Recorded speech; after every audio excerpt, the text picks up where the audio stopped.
Halo semuanya dan welcome back to the class. Pada video kali ini gue akan melanjutkan video tentang desain faktor COVID 2019, yakni desain faktor yang ke-7, 8, dan 9.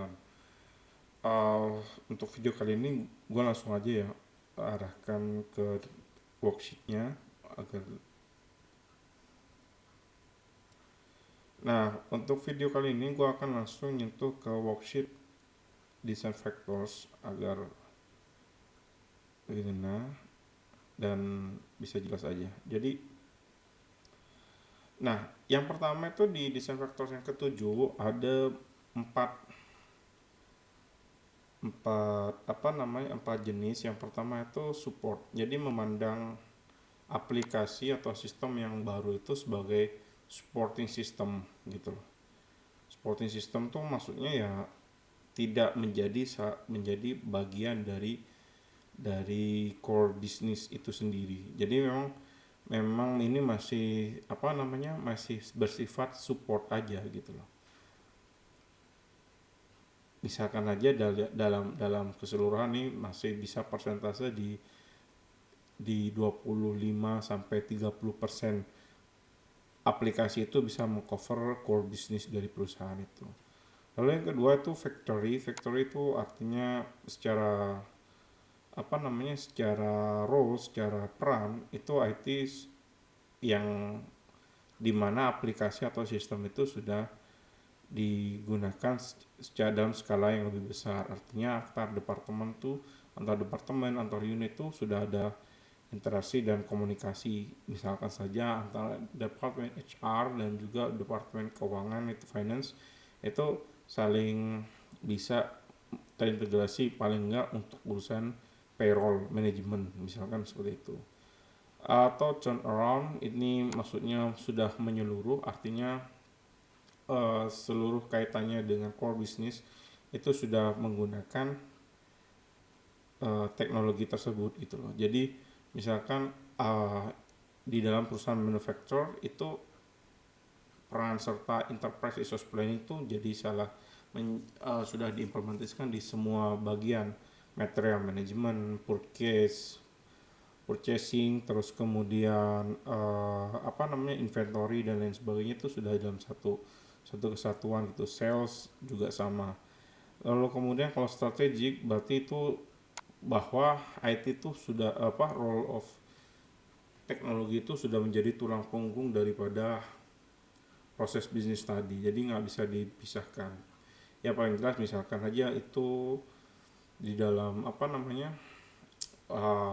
suatu aplikasi yang digunakan ya enterprise resource planning tadi, jadi itu sudah di level yang dimana kalau misalkan itu tidak bisa down kurang dari 5 menit aja, karena itu sangat mempengaruhi terhadap kinerja perusahaan, terhadap pertukaran data, terhadap proses bisnis yang ada di dalam perusahaan.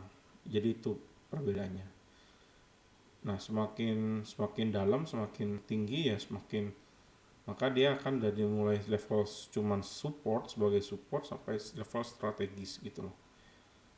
Itu maksudnya. Nah, itu untuk desain faktor yang ketujuh tentang role of IT. Lalu yang ke-8 di ini kita sourcing model of IT. Jadi ada beberapa perusahaan yang menggunakan outsourcing di dalam pengembangan teknologi yang dimaksud gitu loh. Soal ERP kita pasti akan memberikan konsultan kepada pihak ketiga atau party yang punya license terhadap ERP itu sendiri. Lalu yang kedua sifatnya cloud, maka dia basisnya kita nggak punya. Kita menggunakan teknologi cloud server untuk penyimpanan data transaksinya, dan ada juga bagian dari in-sources, artinya ini milik sendiri gitu loh. Jadi baik baik baik skill internal resource-nya seperti orang yang ada di dalam perusahaan yang ngerti teknis dan bisa juga ngoding misalkan untuk pengembangan itu juga dilibatkan ke dalam aspek pekerjaan, maka dia bisa masuk ke dalam insource, dan di dalam sini tuh dia importance-nya itu mempunyai bobot dari totalnya itu 100%. Jadi outsourcing tuh berapa sih pentingnya, terus cloud-nya berapa, insource-nya berapa.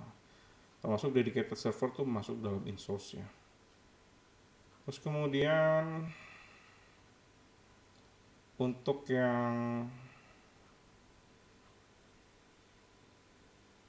IT implementation method, jadi ini dalam pengimplementasiannya itu ada 3 jenis. Yang pertama itu agile dan DevOps. DevOps itu dia masih full stack gitu sifatnya. Dan yang ketiga adalah tradisional. Tradisional itu dia misalkan sifatnya itu masih kayak waterfall proses, jadi dari urut-urutan dari atas dari sangat sequence sekali. Sementara agile itu dia sangat bebas, sangat lincah gitu loh, sangat sangat fleksibel terhadap pekerjaan. Dan DevOps tuh dia biasanya full stacknya ada di IT enterprise tadi. Jadi implementasinya tuh seperti apa gitu. Kalau misalkan kamu di setiap department itu ada penanggung jawabnya ya, dan dikerjakan by rules of modelsnya yang sudah ada, maka gue saranin sih dia mungkin mostly agile. Mungkin ada beberapa part yang masih dijalankan secara tradisional ya, oleh tradisional gitu. Oke, itu aja untuk video kita kali ini. Dari tiga tadi sederhana sebagai role of IT. Jadi seperti apa sih peranan sistem yang sudah diberikan, terus kemudian outsourcing model of IT. Jadi itu bagaimana caranya untuk sumber daya dari IT itu sendiri, apakah itu dari cloud, ada di outsource, atau dari beberapa yang insource, artinya dari sumber daya manusia, sumber daya server itu juga dimiliki secara internal gitu. Dan yang terakhir adalah bagaimana pengimplementasiannya, apakah agile, sangat fleksibel, atau DevOps yang dedicated biasanya, dan ataupun tradisional gitu, masih sangat konvensional. Oke, thank you for watching.